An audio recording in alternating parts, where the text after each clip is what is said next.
ये एपिसोड वहीं से शुरू होता है जहाँ पर पिछला एपिसोड खत्म हुआ था। लिन जियाफेंग माउंटेन की तरफ जा रहा रहता है। तभी लिन के गोश्त कौन चमकता है और वो सोचता है कि अरे ये चमक क्यों रहा है। तभी टोंग टोंग पीछे से बाहर आकर उसको अपने कपड़ों से रैप करना शुरू कर देता है। लिन हड़बड़ा कर पूछता है, अरे टोंग टोंग ये क्या कर रहे हो। तभी लिन देखता है कि उसके ऊपर से एक लाल एनर्जी से बना हुआ कुछ गुजर रहा है, जिसे देखकर लिन की भी पसीना निकल जाता है और वो चुप हो जाता है। और कुछ देर बाद दिखाया जाता है कि जहाँ पर टोंग टोंग लिन को आज़ाद कर देती है और बाहर आते ही लिन टोंग टोंग से कहती है कि तो फिर ये बात है, तुम इसीलिए ही मुझे यहाँ पर छुपा रही थी क्योंकि यहाँ से एक बहुत ही पावरफुल एनिमी गुजर रहा था। तभी सिस्टम से नोटिफिकेशन आता है कि आपको एक नया रिवॉर्ड मिला है। आपका गोस्ट स्पिरिट ने अपने लिए एक न्यू एबिलिटी एक्टिव कर लिया है। आपका गोस्ट स्पिरिट आपके लिए एक ऐसी आइसोलेटेड जगह बना पाएगा जहाँ पर घुसने पर आपको आपका एनर्जी किसी को महसूस नहीं होगा। और आपको एक और चीज़ मिला है, आपको एक लॉटरी स्पिन मिला है। क्या आप इसे स्पिन करना चाहेंगे। और ये स्पिन लिन के फिजिकली उसके सामने नहीं आता है, ये उसके माइंड में ही आता है। और जहाँ पर लिखा हुआ रहता है कि सिस्टम ने स्पिन अपेयर कर दिया है, क्या आप इसे स्पिन करेंगे। ये देखकर लिन कहता है चलो इसे ट्राई करते हैं। ये कहकर लिन वहाँ पर स्टार्ट पर क्लिक कर देता है। स्पिन करते ही सिस्टम से नोटिफिकेशन आता है, कॉन्ग्रेचुलेशन, आपको एक नई एबिलिटी मिला है जिसका नाम है गोस्ट रिपेयर। आप इसकी मदद से अपने पास जो भी गोस्ट आइटम है, जो कि आपके पास स्पिरिट आइटम है, वो सभी को आप रिपेयर कर सकते हैं। और अगर आप चाहते तो आप किसी और की गोस्ट आइटम को लेकर अपने गोस्ट आइटम के साथ उसे फ्यूज़ कर सकते हैं और अपने गोस्ट आइटम को अपग्रेड कर सकते हैं। और दूसरी तरफ लिन अपने माइंड के अंदर उसी स्किल को देखते हुए मन ही मन सोच रहता है, अरे यार ये तो बहुत बढ़िया है, मुझे तो एक रिपेयर स्किल मिल गया है, ये तो मेरे ब्रेन के अंदर ही हो रहा है। जो भी हो, इसके लिए तो टोंग टोंग की पावर की कोई भी ज़रूरत नहीं पड़ेगी। पर लिन टोंग टोंग को बुलाते हुए कहता है, टोंग टोंग तुम्हारा हाथ इधर दो। और लिन भी उसके हाथ पे अपना हाथ रखते हुए लिन टोंग टोंग के हाथ में अपने हाथ रखते ही मन ही मन सोचता है, इसके हाथ में हाथ रखते ही मुझे बहुत ही ज़्यादा गोश्तली वाला महसूस हो रहा है। और लिन टोंग टोंग से कहता है कि टोंग टोंग इधर आओ और इसके ऊपर अपनी गोस्ट स्पिरिट ऑरा को रिलीज करो और इस रस्सी को जोड़ दो। तभी सिस्टम से नोटिफिकेशन आता है, रिपेयरिंग सक्सेसफुल, टूटी हुई गोस्ट रोप में अपग्रेड हो चुका है। अब आप इस गोस्ट रोप से किसी भी गोस्ट स्पिरिट को बांधने के लिए इस्तेमाल कर सकते हैं। और आपने एक गोस्ट स्पिरिट के साथ मिलकर एक गोस्ट वेपन को आपने मरम्मत किया है। इसके बदले में आपको 10 एक्सपीरियंस पॉइंट और 2 वर्ल्ड पॉइंट मिलता है। और लिनुस गोस्ट आइटम को यानी कि उस रस्सी को अपने हाथ में लेते हुए थोड़ा खुश होकर सोचता है, मैं इसे अगली फाइट में इस्तेमाल कर सकूं। इसकी एबिलिटी कुछ ज़्यादा भी बुरा नहीं है, मैं इससे किसी भी गोस्ट स्पिरिट को पकड़ सकता हूँ। लिन ये सब सोच ही रहा रहता है कि तभी कोई पीछे से आते हुए कहता है, देखो देखो वहाँ पर एक बच्चा है। लिन पीछे की तरफ मुड़ते हुए कहता है कि क्या तुम मुझसे बात कर रहे हो। तभी दिखाया जाता है कि वही असिस्टेंट जो कि घोस्ट मास्टर गिल्ड की लीडर की असिस्टेंट है, वो आते हुए लिन के पास आते हुए कहता है, क्या तुमने यहाँ से कोई सी रेड चीज को जाते हुए देखा है। तभी वो असिस्टेंट अचानक से कहता है कि ये मैं कैसी बात कर रहा हूँ, अगर तुमने उस रेड चीज को देखा रहता तो तुम अभी तक जिंदा नहीं रहते। और वो असिस्टेंट वहाँ से जाते हुए लिन को वार्न करते हुए कहता है कि हाँ एक और बात, आउटर सिटी अब बहुत ही ज़्यादा डेंजरस है, तुम यहाँ पर रुकोगे तो तुम मर सकते हो, इसलिए तुम जल्दी से जल्दी सिटी के अंदर पहुँच जाओ ताकि तुम सुरक्षित रह सको। ये सुनकर लिन मन ही मन सोचता है, वो जो रेड लाइट था उससे टोंग टोंग भी बहुत ही ज़्यादा घबरा गई थी, तो फिर ये घोस्ट मास्टर एसोसिएशन के लोग उसके पीछे क्यों पड़ा हुआ है। क्या वो कोई बहुत ही ज़्यादा खतरनाक इविल घोस्ट स्पिरिट है जिससे हमारे गिल्ड लीडर लिउ चैंग भी घबराता है और उसे घबरा कर ही उसने सिटी को लॉकडाउन कर दिया है। और लिन राहत की सांस लेते हुए कहता है कि अनफॉर्चुनेटली वो उस तरफ नहीं जा रहा है, मैं जिस तरफ जा रहा हूँ वो दूसरी डायरेक्शन में जा रहा है।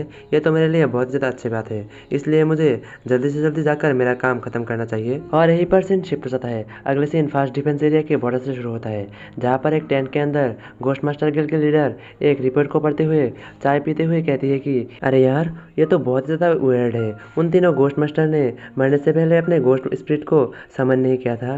क्या उनके ऊपर किसी इविल घोस्ट स्पिरिट ने अचानक से हमला कर दिया था।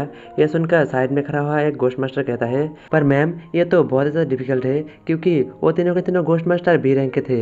अगर वो घोस्ट स्पिरिट ए रैंक का भी रहता तो भी तीनों के तीनों घोस्ट मास्टर को एक साथ मारना बहुत ज़्यादा डिफिकल्ट रहता। तभी गिल्ड लीडर पी हुई सारे की सारी चाय अचानक से बाहर फेंक देती है और अपने मुंह को पोंछते हुए कहती है कि ये तो बहुत ज़्यादा कड़वा है। यह सुनकर वो घोस्ट मास्टर घबराते हुए कहता है कि सॉरी मैम, मुझे माफ़ कर दीजिए, मैंने सोचा था कि आपके लिए मैं इसमें शुगर ऐड कर दूं पर मुझे याद ही नहीं है। उस घोस्ट मास्टर को इतनी ज़्यादा घबराई हुई देखकर गिल्ड लीडर उसे कंफर्ट करने के लिए कहती है कि नहीं नहीं कोई बात नहीं। और तभी अचानक से गिल्ड लीडर की घोस्ट मास्टर आइडेंटिटी टोकन में आवाज़ आता है, डिंग डोंग, और वहाँ से कोई बोलता है, चेयरमैन हमने उसे ढूंढ लिया है, उसका ट्रैक जियाफेंग माउंटेन में मिला है। यह सुनकर गिल्ड लीडर कहती है कि बहुत अच्छे, तुम मुझे अपने लोकेशन के बारे में बताओ, मैं वहाँ पर तुमसे मिलने के लिए आ रही हूँ। लेकिन गिल्ड लीडर, आपने तो उससे ट्रेनिंग में ही कुछ दिन पहले मिले थे और वैसे भी वो अभी तक सिटी में नहीं लौटा है। आप उसके बारे में चिंता करना छोड़ दीजिए, स्कूल उसके ऊपर ध्यान देगा।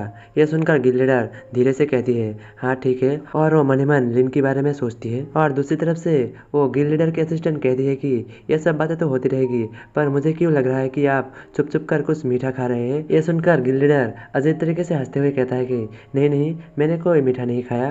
और यहीं पर सीन शिफ्ट हो जाता है और अगले सीन उसी दिन रात को जियाफेंग माउंटेन से शुरू होता है, जहाँ पर लिन पहुंच चुका रहता है। वो एक पेड़ के पीछे छुपा हुआ मन ही मन सोच रहा रहता है, अरे यार वो घोस्ट मास्टर कहाँ है, मुझे तो वो कहीं पर भी नहीं दिख रहा। तभी उसे पीछे एक टेम्पल दिखता है जो कि टूटा फूटा रहता है। उसे देखकर वो मन ही मन सोचता है वो टेम्पल बहुत ही ज़्यादा ऊंचाई में है, वहाँ से पूरे जंगल की लगभग आधी चीज़ दिखाई देगी।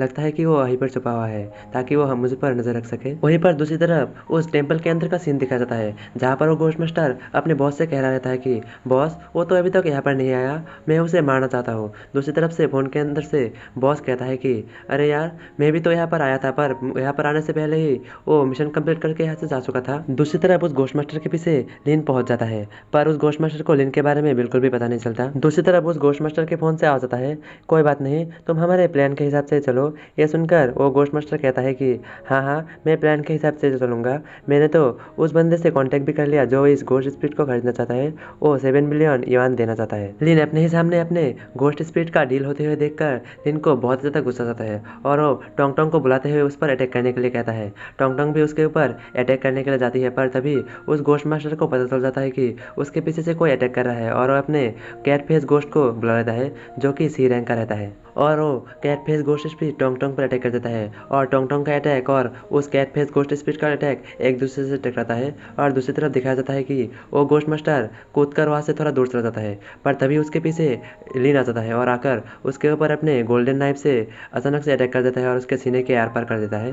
वो कैट फेस घोस्ट स्पिरिट अपने मालिक के ऊपर अटैक करते हुए देखकर वो घोस्ट स्पिरिट बहुत ज़्यादा घबरा जाता है और टोंग टोंग को छोड़कर लिन के पास आकर वहाँ पर बहुत सारा एनर्जी रिलीज करता है, जो देखकर लिन मन ही मन सोचता है अरे यार इसके पास तो खुद का घोस्ट टेरिटरी है, लगता है कि इसने अपना घोस्ट टेरिटरी हासिल कर लिया। और तभी लिन और वो बाकी सब उस घोस्ट टेरिटरी के अंदर आ जाता है और घोस्ट टेरिटरी को दिखाया जाता है जो कि बहुत सारे टूटे फूटे घर से भरा हुआ रहता है। और तभी चारों ओर से बहुत सारा बिल्ली आने लग जाता है जो कि उन सारे घोड़े के ऊपर खड़ा हुआ रहता है। और वो कैट फेस घोस्ट स्पिरिट अपने सारे बिल्लियों को ऑर्डर देते हुए कहता है कि इन दोनों को जाकर मार दो, इन्होंने हमारे मालिक को चोट पहुंचाने की कोशिश किया है, इन दोनों को बिल्कुल भी छोड़ना मत। और कहता है कि जाओ अटैक कर दो। और सारे के सारे बिल्ली जाकर लिन और टोंग टोंग को घेर लेते हैं और तभी टोंग टोंग अपना भी एक मैजिक स्पेल पढ़ता है। टोंग टोंग के स्पेल पढ़ते ही एक बहुत बड़ा फ्लेम सर्कल बन जाता है और उसी घोस्ट टेरिटरी के अंदर टोंग टोंग का भी घोस्ट टेरिटरी आ जाता है, जो देखकर वो cat face ghost spirit shock हो जाता है। और दूसरी तरफ लिन भी हैरान होते हुए सोचता है तो ये है टोंग टोंग का घोस्ट टेरिटरी, जो देखकर लिन सोचता है अरे यार ये तो एक पार्क है, क्या ये खिलौना फेंक के मारेगी? तो क्या टोंग टोंग की टेरिटरी उस कैट फेस घोस्ट स्पिरिट की टेरिटरी के सामने टिक पाएगी? जानने के लिए देखते रहिए आगे आने वाले एपिसोड्स।